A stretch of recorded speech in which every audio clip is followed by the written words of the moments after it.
আমি আছো নৱগঠিত সৃজনগাম বিধানসভা সমষ্টিত। প্ৰিয় দৰ্শক, বঙাইগাঁও জিলাৰ পূৰ্বৰ যি তিনিটা বিধানসভা সমষ্টি আছিল তাৰে উত্তৰ অভয়াপুৰী আৰু দক্ষিণ অভয়াপুৰীৰ কিছু অংশ লৈ এই সৃজনগাম বিধানসভা সমষ্টিটো গঠন কৰা হৈছে আৰু বৰ্তমান সৃজনগাম সমষ্টিৰ বিধায়ক আব্দুল বাতিন খণ্ডকাৰ মোৰ সৈতে আছে। মই তেওঁৰ সৈতে কিছু কথা পাতিবলৈ যত্ন কৰিম। প্ৰথম কথাটো হৈছে এইবাৰ এই সমষ্টিটো সৃজনগাম সমষ্টিটোত প্ৰতিপক্ষ AIUDFৰ যি প্ৰথমতে কংগ্ৰেছতে আহিছিল তাৰ পিছত কিন্তু আকৌ AIUDF গ'ল ৰেজাউল কৰিম ফেক্টৰ হ'ব নেকি এইবাৰ?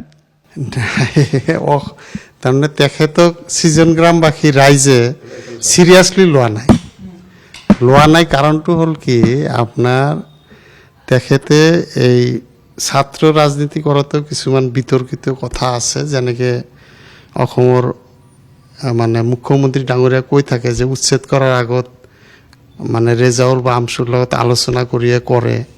সেই কথাটো ৰাইজে খুব মানে বেয়া ধৰণে লৈছে যে নাই মানে তেখেতে ছাত্ৰ ৰাজনীতি কৰিবলৈ গৈ পেলাই মুখ্যমন্ত্ৰীৰ লগত অলপ মানে তালমিল কৰিছে বুলি এটা মানে মানুহৰ মাজত এটা বাৰ্তা গৈছে।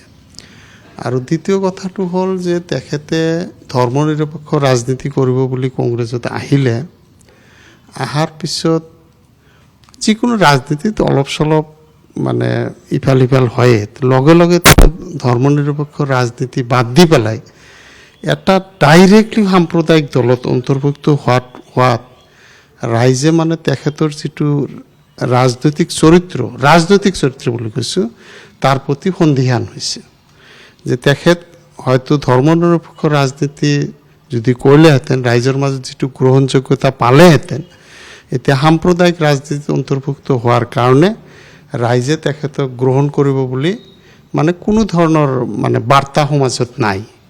তেখেত সৃজনগ্ৰাম সমষ্টিত তেনেকুৱা ধৰণৰ মানে কংগ্ৰেছৰ লগত প্ৰতিদ্বন্দ্বিতা আগবঢ়াব পাৰিব বুলি ধাৰণা নহয়। এটা কথা, যিহেতু সৃজনগাম এই বিধানসভা সমষ্টিটোৰ পৰা প্ৰায় 10জনে এইবাৰ প্ৰাৰ্থিত্বৰ বাবে আবেদন কৰিছে, প্ৰায় 10জন বুলি কৈছোঁ মই। তেওঁলোকৰ ভিতৰত কিন্তু শক্তিশালী আন কংগ্ৰেছৰ নেতাও আছে, গতিকে এইবাৰ আব্দুল বাতিন খণ্ডকাৰৰ টিকট কৰ্তন হ'ব নেকি? টিকেট কৰ্তন হ'ব নে পাম সেইটো মই ডাইৰেক্টলি ক'ব নোৱাৰিম। মই এটা কথাই ক'ব বিচাৰিছোঁ, এজন বিধায়কক জেনেৰেলি 3টা মাপকাঠিত মানে চোৱা হয়।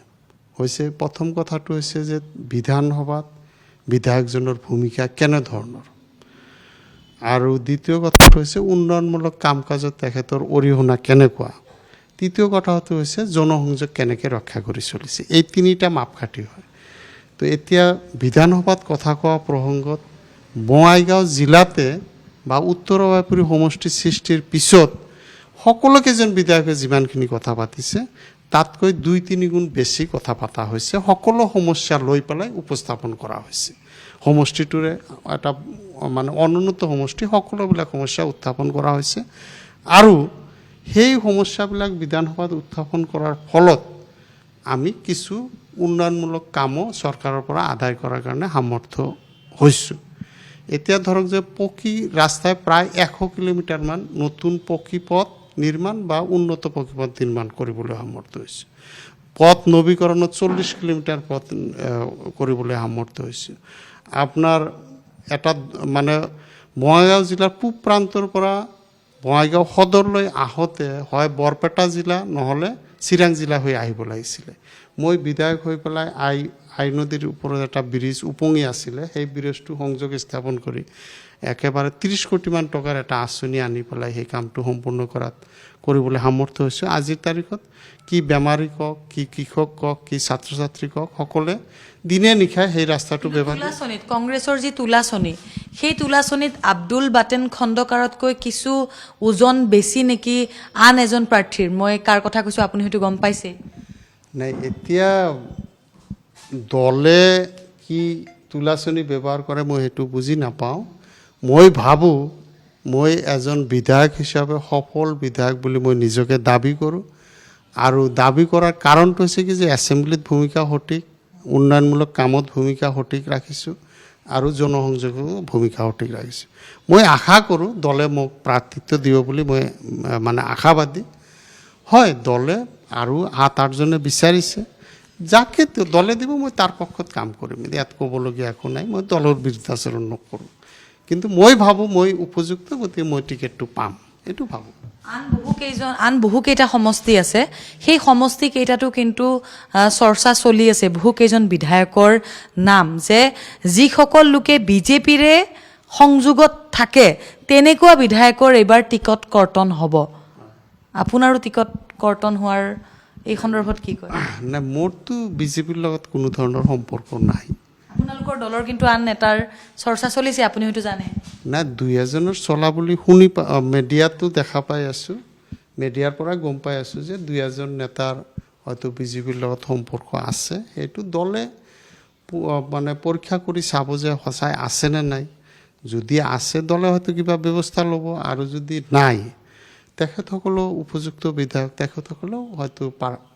পাৰ্টিৰ যিটো নমিনেশ্যন বা আমি টিকট বুলি যিটো কওঁ টিকেট পাব সেইটোৱে এইখিনি নাই তেখেতসকলৰ যদি কোনো ধৰণৰ দায় দোষ নাথাকে নিশ্চয়কৈ পাব সেইখিনি এতিয়ালৈকে নিশ্চিত নাই হোৱা বহুকেইজন বিধায়কৰ গৌৰৱ গগৈয়ে বিচাৰিছে এইবাৰ বিধানসভাত কট্টৰ কংগ্ৰেছী যাওক যে বিজেপি বা এজিপিৰে যোগাযোগত থকা বিধায়ক নালাগে এইবাৰ গৌৰৱ গগৈ নাই সেইটো একেবাৰে সঁচা কথা আমাৰ এইটো দলীয় নীতি এতিয়া যে যিয়ে কংগ্ৰেছ কৰিব সি কংগ্ৰেছে কৰিব লাগিব বেলেগৰ লগত সম্পৰ্ক ৰখাটো আমাৰ দলে সহ্য নকৰে আৰু এইটো দলীয় নীতিৰ ভিতৰত নপৰে গতিকে যদি দলীয় নীতি কোনো বিধায়কে ভংগ কৰিছে তাৰ শাস্তিটো তেওঁ পাব লাগিব আছে তেনেকুৱা বিধায়ক নহয় জানো সেইটোতো মোৰ সঁচা কথা মই এজন দলৰ সাধাৰণ লেভেলৰ কৰ্মী বুলিয়ে কওঁ মই নেতা নহয় গতিকে মই অভাৰঅল দলৰ ওপৰত পৰ্যবেক্ষণ কৰাৰ ক্ষমতা মোৰ নাই সেইকাৰণে মই ডাইৰেক্টলি এইটো প্ৰশ্নৰ উত্তৰ দিব নোৱাৰিম